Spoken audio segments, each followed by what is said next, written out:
University of South Africa is celebrating a century and a half of existence. And it has a lot to commemorate since its early inception. But as the university marks a lifelong history, its reputation is on the line, as some members have been singled out for corruption. A 300-page report by an independent assessor appointed by the Higher Education Minister looks closely into the university's dealings. Newzroom Afrika's Nqobile Madlala has more. Africa's largest open distance learning institution is turning 150 years old.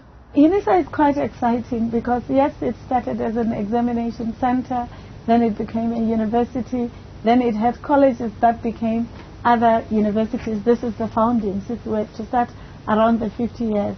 And then in the 1940s, it looks into the idea of really setting itself up and using the postal services also as an important area for consolidating the teaching. The university's timeline has many historical moments. Take this retired professor who now supervises the university's art gallery.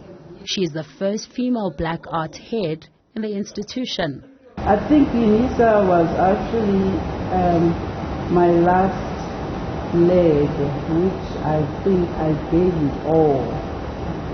I gave it all that I had from my all experiences that I had, not only in the teaching, in leadership as well. I've got a lot of mentees that I'm still mentoring that are in the leadership position. Meanwhile, this 35-year-old is simply collecting accolades. He's one of the youngest deans and one of the few people who holds an accounting PhD.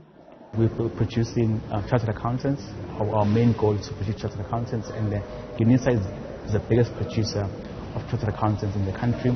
And we are most importantly adding towards the profession and towards transforming the profession, which is quite important.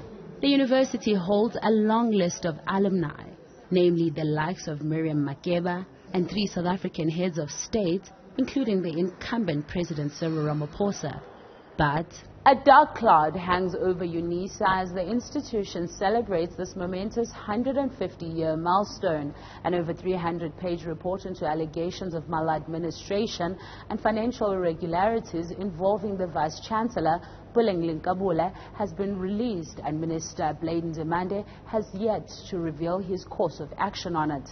There are even recommendations to place the university under administration.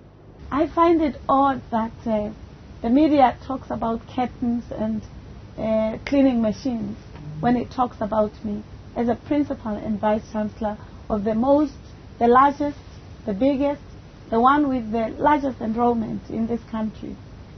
And it uses curtains to evaluate my leadership. And it doesn't state that when I came to this university in 2021, it had 6 billion reserves and 2 billion savings. And at the beginning of this academic year, after 2 years, that the reserves of the university and its savings are now 15.8 billion. And the Vice-Chancellor adds that the university has also reached more milestones, moving from ranking number 13 to just 7 and 8 in her tenure. For Newzroom Afrika on Channel 405, I am Nqobile Madlala in Pretoria.